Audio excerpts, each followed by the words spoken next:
So we filed, by the time Lauren was 1, we had filed our lawsuit, and that's very specific. If you don't spend $1,000 out of pocket, you can't file. If the seizure isn't, the reaction isn't a certain time, you can't file. I mean, it's very, they make it so, it's really hard. And we literally, I think that the thing that we failed most in this arena was just the fact that we didn't spend enough money because I had the baby, and so we didn't have a lot of out-of-pocket, except I was diligent and a crazy mother from the beginning, and I had bought her a $300 therapy chair, which was very expensive for, a parent for us back then. But I knew she needed the best support and the best seating. I was crazy taking care of her, being an advocate, and so I had spent out of pocket this chair. Otherwise, we wouldn't have been able to file the suit. We had the only attorney that was near us in California, attorney Andrew Dodd, who's no longer with us, and we filed our petition. And we had to do a video of a day in the life of what her life was like. We had to do all this paperwork, of course. And immediately the government sent us a letter back saying, yes, we believe your daughter's vaccine injured. And at that point, I had no idea of the magnitude. I just remember, like it was yesterday, opening the letter that I got in the mail saying, yes, your daughter's vaccine injured. And our attorney and her father was very, very happy about that. But I knew in my gut that things were really wrong. It just didn't feel right. I don't know. Obviously we were very lucky that we went, that we didn't have to fight the first battle, because when you go to vaccine court, first you have to prove the cause of injury.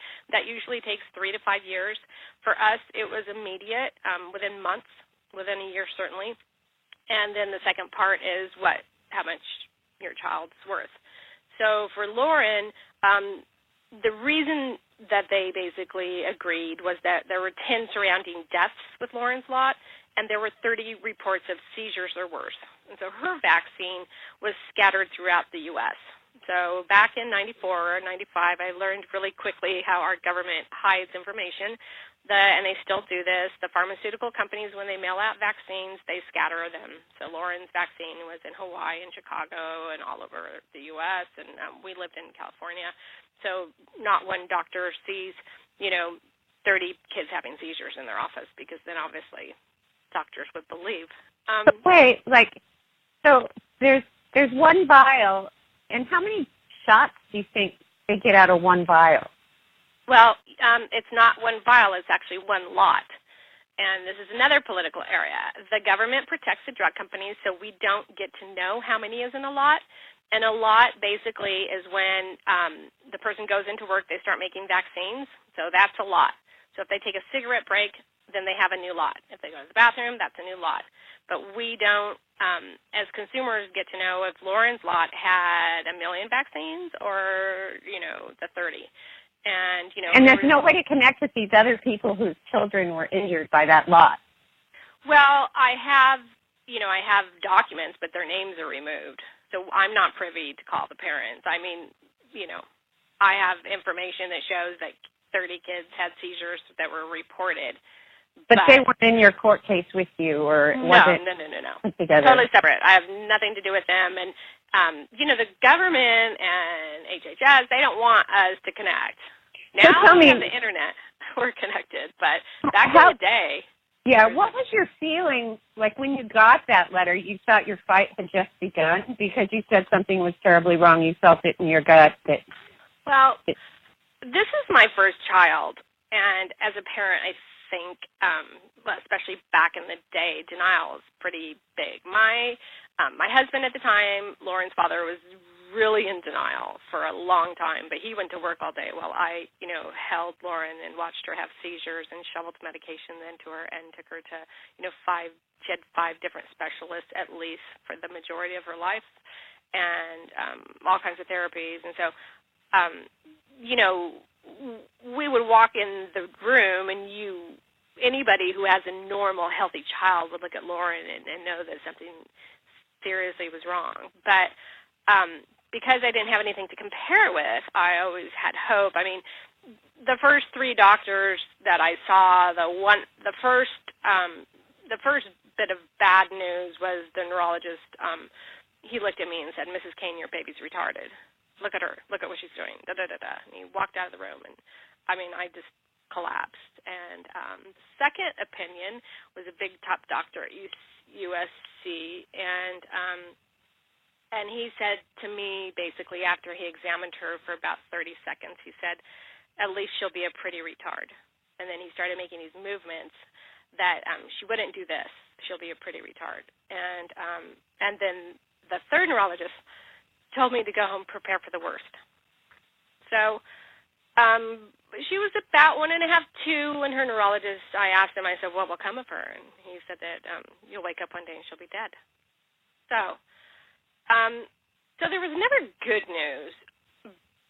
But, as her mother, I loved her. There's just,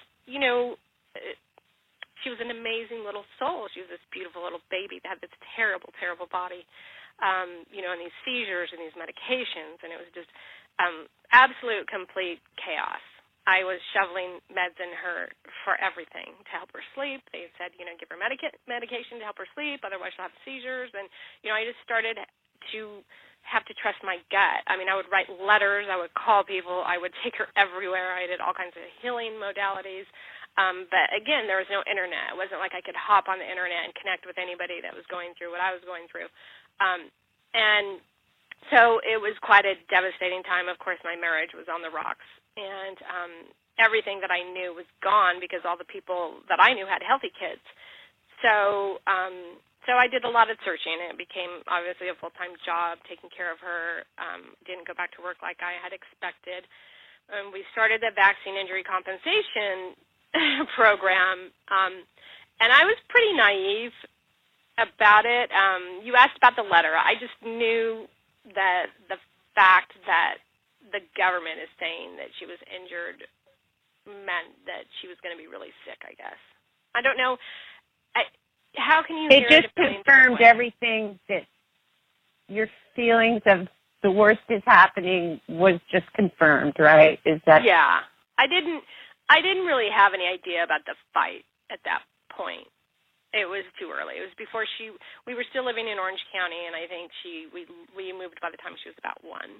So it was really, really too early to have any idea of the magnitude of how this would impact our lives. I remember when she was 13 and thinking, when he said, go home, prepare for the worst, this is what he means. Because her body failed her in every way.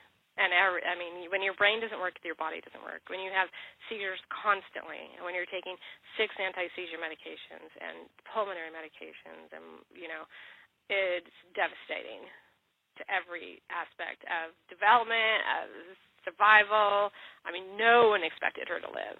Actually, when we started the process of the vaccine injury compensation program, so it's really important that people understand we were actually very lucky, because we didn't have to fight the first half of the battle. So the government has already said, we know that this injured your child. We know that your child is the one that's had the reaction. And we've already told, you sign a paper saying that if you are injured, we will take care of you. So we have the best case scenario, So at any time, did they try to turn it around on you? Oh, yeah. It was totally, your fault, or you're abusing your child, or... Well, they don't say that. When the first time they met her was supposed to be at the house, but we were living at Cedars-Sinai ICU. So I was there, and they walked in the room, and we shook hands, and they walked over to Lauren's crib and took off her clothes. And I looked at our attorney, and I said, what are they doing? And he said, they're trying to prove that you're a bad parent. They're looking for bed sores. So that was my first meeting with them. And it's just one of those things that you can't really believe is happening, because I still have this baby that I love.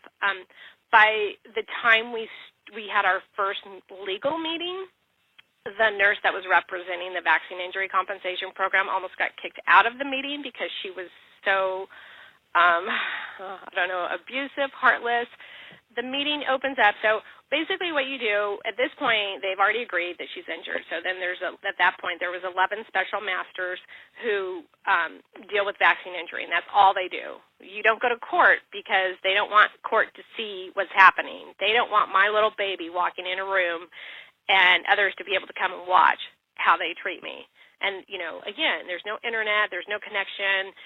I didn't know. I kind of had this hope that they're actually there to help me to take care of my daughter for the rest of their lives. But you also have to remember, I still have hope for my daughter. I still, how can you not have hope? I didn't know that she would be a quadriplegic, cortically blind, nonverbal, completely seizure, just always having seizures. I mean, there was never a time that I didn't have hope for her to heal in my eyes. And so when we got to this little private office, so it's just the special master, it's the stenographer, my attorney, we had a life care planner, and then they have their attorney, their nurse, their doctors that all work for the government, and they're paid probably at least double, probably 4 times as much as my attorney and my doctors are paid. So that's what they do all day. So I'm the mom, and I am stressed out. My kid's having seizures at home, and I'm never away from her. When before she was 5, I was literally never away from her. Took her to the OBGYN, took her to the dentist. We were always together. You can't really drop a kid off when they're seizing and turning blue. There's not really anywhere except the hospital for them. So the first day, they open up and they literally say, Mrs. Kane, you need to place your daughter. And when she's in the home, she doesn't need anything except a wheelchair. She won't need a chair because she'll have a wheelchair and a bed. And then I said no, and then we just started fighting. So we had 85 items that we anticipated that Lauren would need for the rest of her life. Diapers. Pardon? Diapers. Diapers, wipes. A handicap van. A handicap van. All those things that I was told that Lauren would need. And we literally, because this was my life, or obviously every person with vaccine injury has the gut issue. So wipes were very near and dear to me, and I have no idea, but we argued for about 20 minutes about baby wipes. And they wanted Lauren to have the generic brand, and I wanted, at that time there was Huggies, and so we literally just went back literally argued about Huggy wipes. And the nurse, she told me that, Mrs. Kane, I don't know any mother that would want a hospital bed in their house. And she also, it just became very clear that Lauren's life was of no value. And because I was her mother, mine was of none either. I mean, it was terrible. So, and we're under the best circumstances. So, yes, they tried to prove that I was a bad parent. In court, they tried to bully me and demean you and belittle you, and when they were the ones that fault. Yeah, they're there because they know that they've hurt my child, and they're there to provide her for the rest of her life the care that she will need, because that's what the government says that they will do. Now, tell me about the judge. Or these are just special masters that are on their side. So what was their sense? Did you get a sense that they were on your side? Well, I heard, because my attorney has done this before, so obviously, you know this better than anybody. In the beginning, you're a completely different person until the end, because, you just learn. And my attorney had been to court before, so he had warned me. He'd warned me from the beginning that these people were not my friends. He told me how terrible it would be, but until you go through it, you can't imagine. But he did tell me that we had Special Master French, and she was one of the nicest judges. She got so angry at the nurse, and she literally almost kicked her out of the room at one point. She just said, if you do not stop, harassing this mom or whatever, you're going to have to leave. I mean, the only way I can explain it is this. So they basically, the government, they pushed off Lauren's lawsuit because everyone expected her to die. So they kept